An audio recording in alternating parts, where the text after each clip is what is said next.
우리가 살펴보는 이 히브리서는 누가 썼는지 알 수가 없습니다. 히브리서의 저자를 알 수 없다라는 말입니다. 이 초대 교부 오리겐은 오직 하나님만이 아신다라고 대답하며 그 누구도 히브리서를 누가 썼는지 알 수 없을 것이다 라고 말합니다. 이 바울을 비롯한 몇몇 후보들이 이 히브리서의 저자일 것이다 라고 추측하지만 말 그대로 추측일 뿐 확실하게 증명하지는 못하고 있습니다. 하지만 이 히브리서의 저자는 구약 성경의 탁월한 학자이며 전문가였음에 분명합니다. 구약의 역사, 그리고 제사 제도, 율법, 이 모든 것들을 상세하게 알고 있으며 그 내용을 알 뿐만 아니라 이것을 그리스도와 연결시킴으로 복음에 대한 분명한 그림을 보여준다라는 점에서 이 저자는 상당한 학자이거나 상당한 식견을 가지고 있는 인물임에 틀림없다라는 것입니다. 히브리서 저자는 유대교에서 기독교로 개종한 자들에게 편지를 보내고 있습니다. 그들은 유대교에 속해 있었지만 예수 그리스도의 복음을 듣고 개종을 한 자들입니다. 1세기 상황에서 유대교에서 기독교로 개종하는 것은 자신의 안전과 미래와 출세와 권리를 다 포기하는 것과 다름없습니다. 사도 바울의 생애를 살펴보아도 알 수 있듯이 이 개종한 자들은 많은 것을 포기해야 했고 동족으로부터 억압과 박해와 핍박을 받아야 했습니다. 바울은 고백하기를 무엇이든지 내게 유익하던 것을 내가 그리스도를 위하여 해로 여김은 내 주 그리스도 예수를 아는 지식이 가장 고상하기 때문이다 라고 대답하므로 자신의 미래와 권리와 이 명예를 포기하더라도 예수 그리스도만은 결코 포기할 수 없다라는 고백을 했습니다. 히브리서 저자는 이 모세를 예를 들어서 비슷한 고백을 합니다. 히브리서 11장 24절에 이 믿음으로 모세는 장성하여 바로의 공주의 아들이라 칭함받기를 거절하고 도리어 하나님의 백성과 함께 고난받기를 잠시 제약의 낙을 누리는 것보다 더 좋아하고 그리스도를 위하여 받는 수모를 애굽의 모든 보화보다 더 큰 재물로 여겼으니 이는 상 주심을 바라봄이라 라고 말씀합니다.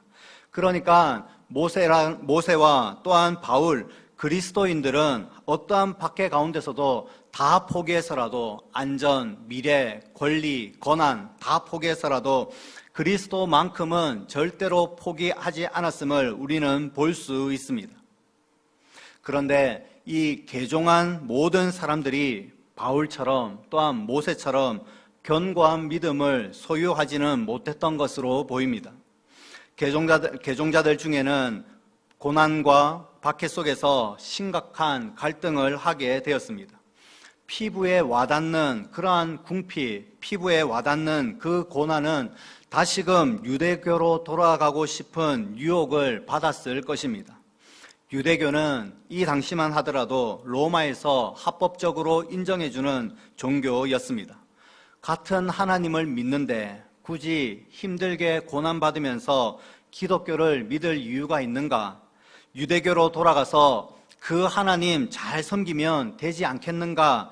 그렇게 생각하는 사람들이 점점 생겨나기 시작했던 것입니다.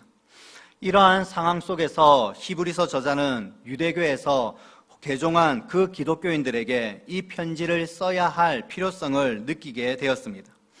유대교로 다시 돌아가려고 하는 그 유혹 속에 있는 자들을 향해 바른 것을 알려주고 위로하고 격려하며 믿음을 붙들어주기 위해 이 편지를 쓰고 있습니다. 그 핵심은 그리스도께서 그 어떠한 것보다 뛰어나고 탁월하다라는 내용입니다. 유대교로 돌아가 하나님만 잘 섬기면 모든 문제가 해결되는 것이 아니라 오직 예수 그리스도를 통하여 구원과 생명이 보장된다라는 내용을 담고 있습니다. 히브리서는 이렇게 시작합니다. 옛적에 선지자들을 통하여 여러 부분과 여러 모양으로 우리 조상들에게 말씀하신 하나님이 이 모든 날 마지막에는 아들을 통하여 우리에게 말씀하셨다라고 합니다. 옛적에라는 말은 구약시대 전체를 가리킵니다. 구약시대에는 선지자들을 통하여 이스라엘 백성들에게 말씀하셨습니다. 하나님께서는 자신의 말씀을 그 백성들에게 전하기 위해 선지자들을 사용하셨습니다. 구약시대 때는 하나님께서 백성들에게 직접 말씀하신 경우가 거의 없습니다. 구약시대 때는 하나님께서 항상 선지자를 통하여 그의 말씀을 전하십니다. 하나님께서 백성들에게 직접 나타나시면 백성들은 죽을 수밖에 없었기 때문입니다. 이것은 모세에게 요청한 백성들이 모세에게 요청한 부분에서 분명히 드러납니다.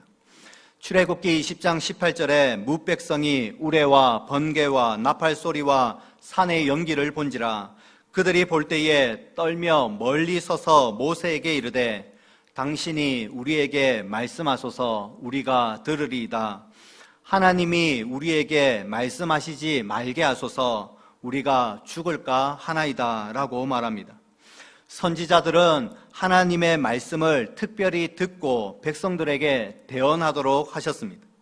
그리고 선지자들은 계속해서 이 땅 가운데에 하나님의 말씀을 선포하시면서 제약된 삶에서 돌이키고 하나님 한 분만을 섬기라 라고 계속해서 말씀하셨습니다. 뿐만 아니라 그 선지자들은 장차 올 메시아가 있을 터인데 그가 너희를 자유롭게 하리라, 구원하리라, 새롭게 하리라 라는 말씀을 끊임없이 선포했던 것입니다.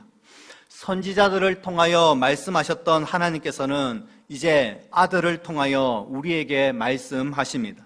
선지자들이 메시아가 올 것을 그렇게 외쳤다면 이제 예수 그리스도께서 오심으로 그 말씀이 완성되었습니다. 아들이 온 후로는 구약의 예언이 완전히 성취되었다라는 말입니다. 이미 약속은 이루어졌고 모든 것은 그리스도에게서 성취되었습니다. 예수 그리스도께서 오심으로 구원의 길이 열렸고 우리는 그리스도를 통하여 그 구원의 길로 들어가게 되었습니다. 하나님께서 하신 그 말씀은 이제 예수 그리스도로 인하여 완성이 되고 마침이 되었습니다. 과연 이 아들이 누구이시기에 우리에게 말씀하시고 선지자들의 모든 예언을 성취하게 되었는가 하는 내용을 오늘 살펴보려고 합니다. 2절 하반절에서부터 3절까지의 내용은 아들이 어떤 분이신지 잘 드러내고 있습니다. 저는 크게 이 세 가지 주제로 살펴보려고 합니다. 첫째로 예수 그리스도는 왕이십니다. 2절 하반절에 이 아들을 만유의 상속자로 세우셨다라고 말씀합니다. 하나님께서 이 세상을 다스리시는 왕이십니다. 왕이신 하나님께서 이 모든 만유의 상속자로 아들을 세우셨습니다. 그것은 왕위 계승식과 같습니다. 예수 그리스도께서는 이 세상을 다스리시는 왕이십니다. 이어서 이 아들을 만유의 상속자로 세우시고 또 그로 말미암아 모든 세계를 지으셨다라고 말씀하십니다. 아들 되신 그리스도께서는 이제 말씀으로 이 세계를 지으십니다. 세상을 창조하실 뿐만 아니라 3절 중반절에 보면 그의 능력의 말씀으로 만물을 붙드신다라고 하십니다. 아들은 이 세계의 왕이 되심으로 모든 것을 창조하시고 지으시고 또한 그 능력의 말씀으로 이 만물을 붙드신다라고 기록하고 있습니다.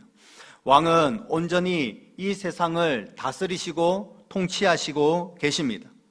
아담은 사탄의 공격에 힘없이 무너졌으나 예수님께서는 이 사탄을 이기시고 그를 짓밟으셨습니다. 말씀대로 사탄은 그의 발꿈치를 물어서 십자가에 달려 죽게 했으나 예수 그리스도께서는 부활하심으로 사탄의 머리를 짓밟으시고 완벽하게 승리를 하셨습니다. 그래서 3절 하반절에 보면 부활하신 예수님은 지금 높은 곳에 계신 지극히 크신 이의 우편에 앉아 계신다라고 말씀합니다. 하나님 보좌 우편에 앉아 계시는 그 모습은 그리스도께서 여전히 이 세상을 통치하시고 다스리시는 진정한 왕이심을 보여주는 장면입니다. 두 번째로 예수 그리스도는 선지자이십니다. 과거에 있는 선지자들은 여러 부분과 여러 모양으로 말씀을 전했습니다. 그들은 하나님으로부터 특별하게 부름을 받은 자들임에 분명합니다. 그렇지만 그들은 하나님의 깊은 뜻까지는 알지 못하는 사람인 선지자였습니다. 하나님께서는 그들에게 필요한 것들에 대해서 계속해서 끊임없이 말씀하셨지만 모든 것을 말씀하신 적은 없습니다. 하지만 아들은 아버지를 너무나도 잘 알고 있습니다. 아들만큼 아버지를 잘 아는 자가 없습니다. 아들은 아버지 곁에서 그 모든 것을 보았고 들었습니다. 3절에 보니까 아들은 하나님의 영광의 광채시요 그 본체의 형상이시다라고 말씀합니다. 하나님의 그 영광의 광채시다라는 말은 예수님 아들 예수님께서 하나님의 영광을 있는 그대로 반사한다라는 의미입니다. 예수님께서 말씀하시고 행하시는 그 모든 것이 하나님의 영광의 빛을 비추는 일이다라는 것을 드러내고 있는 것입니다. 형상이다라는 말은 보통 동전에 찍혀 있는 자국을 말합니다. 당시 이 동전에는 왕의 형상이 새겨져 있습니다. 왕을 직접 보지 못해도 동전에 찍혀 있는 그 형상을 보면서 왕의 이미지를 상상했던 것입니다. 예수님께서는 보이지 아니하시는 하나님을 확실하게 보여주는 형상이십니다. 나를 본 자는 아버지를 보았다라고 하는 그 말씀에서 예수 그리스도는 하나님의 그 모습을 보여주는 형상인 것입니다. 그러니 아들 예수님만큼 아버지 하나님을 아는 자가 없습니다. 예수님께서는 그 하나님으로부터 친히 들은 것을 말하고 친히 본 것을 행하셨으며 친히 가르치시는 대로 말씀하셨던 것입니다. 예수님께서는 이 세상을 향하여 계속해서 말씀하시고 하나님의 뜻을 전하셨습니다. 회개하라, 천국이 가까웠느니라 라고 말씀하시며 예수 그리스도께서 이 땅에 오신 선지자로서의 모습을 보여주고 계셨던 것입니다. 마지막으로 예수 그리스도는 제사장이십니다. 본문 1장 3절 중반절에 보시면 아들은 죄를 정결하게 하는 일을 하신다라고 말씀합니다. 예수 그리스도께서는 대제사장 되심으로 백성들의 죄를 깨끗하게 하십니다. 구약시대의 제사장은 백성들의 죄를 스스로 정결하게 할 수 없기 때문에 짐승의 피를 사용했습니다. 짐승이 대신 피를 흘려야 비로소 일시적으로 사람의 죄를 감출 수가 있었던 것입니다. 그런데 우리에게 있는 이 대제사장은 친히 제물이 되심으로 십자가에 달려 피 흘려 죽으셨습니다. 예수님께서 자신을 대속의 제물로 드리실 수 있는 가장 큰 이유는 그에게서는 죄가 조금도 없기 때문입니다. 그는 세상 죄를 짊어지고 가는 하나님의 어린 양입니다. 죄 없는 그 사람의 피로 영원한 대속의 제사를 드림으로 그를 믿는 모든 자들이 정결함을 받게 된 것입니다. 우리는 누구보다도 더 죄 많은 갯소와 같은 자들이지만 예수 그리스도께서 우리를 향하여 깨끗함을 받으라 라고 말씀하시며 우리는 흰눈보다 더 깨끗한 자가 되는 것입니다. 우리가 행한 공로 때문이 아니라 그가 행하신 공로 때문에 그것을 힘입음으로 우리는 죄에서 정결하게 되고 의로운 자다라고 칭함을 받게 됩니다. 이것이 바로 예수 그리스도께서 제사장으로서 우리의 죄를 정결하게 하시기 때문입니다. 구약시대에는 하나님께서 기름을 부은 자들과 일을 하셨습니다. 제사장에게 기름을 부으시고 그와 지성소에서 말씀하셨으며 선지자에게 기름을 부으시고 그에게 선포할 말씀을 주셨으며 왕에게 기름을 부으시고 진정한 왕의 명령을 따라서 나라를 다스리도록 하셨습니다. 이제 그 모든 역할이 예수 그리스도로부터 완성이 됩니다. 예수님께서 친히 제사장이 되시고 선지자가 되시고 왕이 되심으로 그 모든 일을 완성하시고 성취하신다라는 말입니다. 예수님께서 얼마나 탁월한지 그것을 증명하면서 오늘 본문은 첫 번째로 이 천사보다 뛰어나다라고 하는 것을 확증 짓습니다. 그가 천사보다 뛰어남은 그들보다 더욱 아름다운 이름을 기업으로 얻으심이니라고 말씀합니다. 히브리서 저자가 천사를 언급하는 거, 이거 어쩌면 좀 생소하고 약간은 의아스럽게 생각이 들기도 합니다. 유대교로 되돌아가려고 하는 자들에게 그리스도의 탁월성을 말하면서 천사들을 언급하는 거, 우리가 보기에는 조금은 당황스럽기까지 합니다. 이것은 당시 유대인들 사이에 있었던 천사 숭배를 보여주는 모습입니다.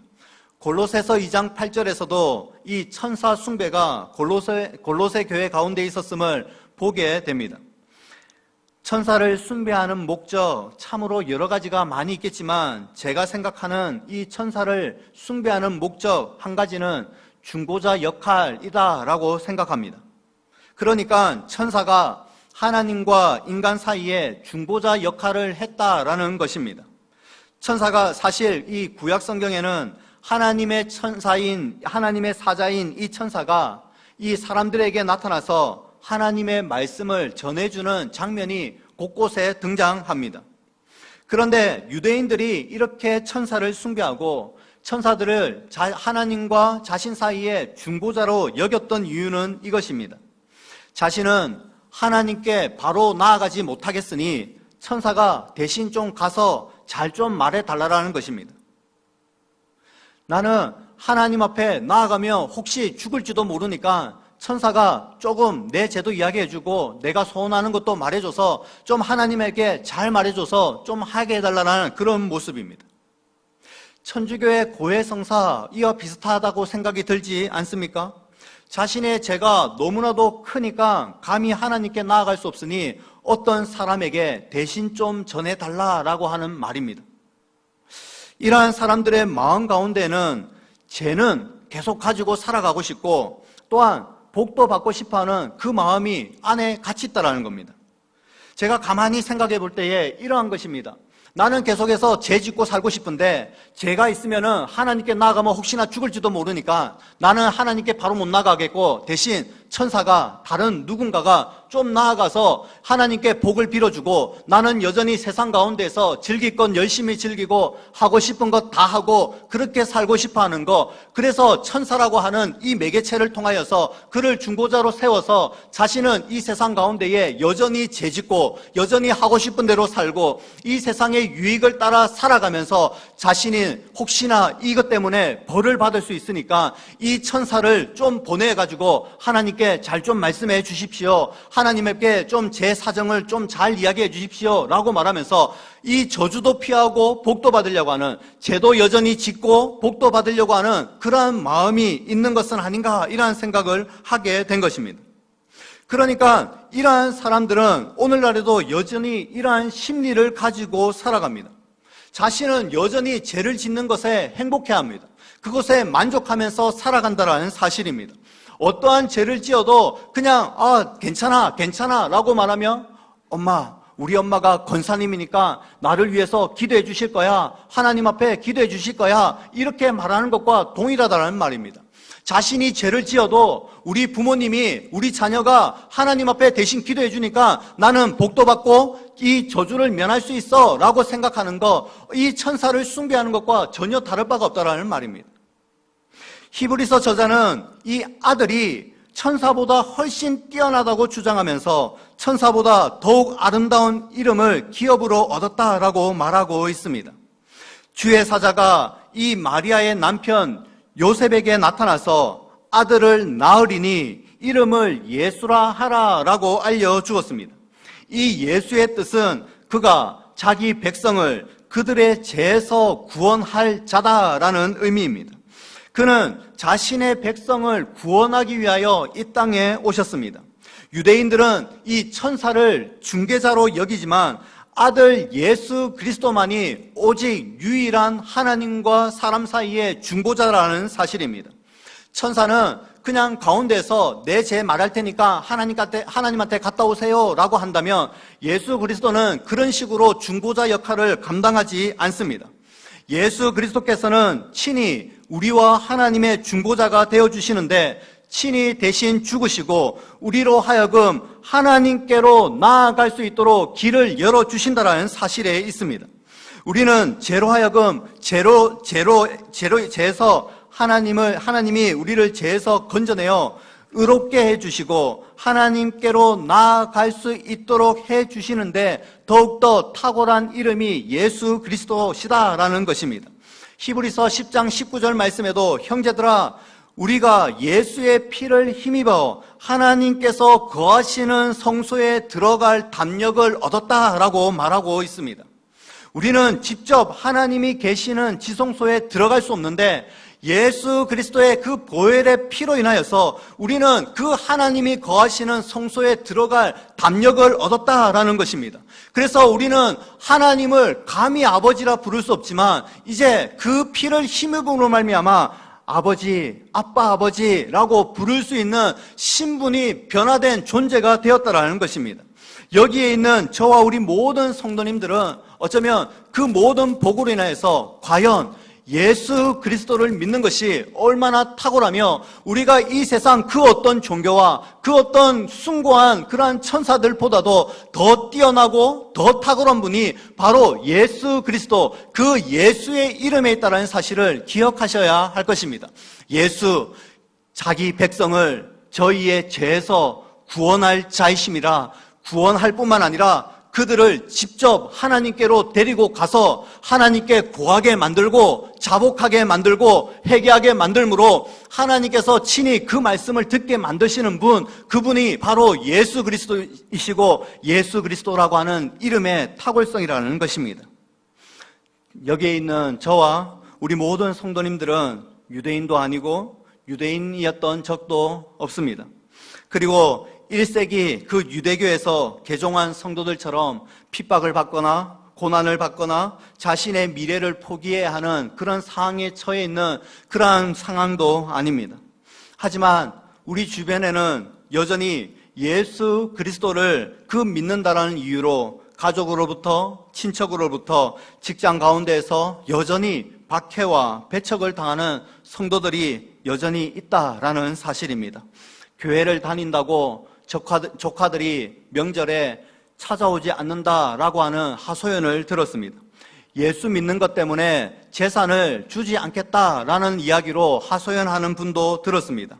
그러한 분들 중에 몇몇 분들은 그러한 고난, 박해, 멸시, 괄시 견디지 못하여 결국 지금 교회를 다니지 못하고 예배를 드리지 못하는 분들도 계십니다. 이러한 상황 속에서 우리는 이러한 질문을 던져보아야 합니다. 예수 그리스도가 과연 모든 것보다 탁월한 분인 맞으신가? 내가 가진 모든 것 다 팔아서라도 소유할 가치가 있는가? 라는 질문을 해야 할 때입니다. 어려운 시대 속에서 우리는 예수 그리스도를 믿고 있습니다.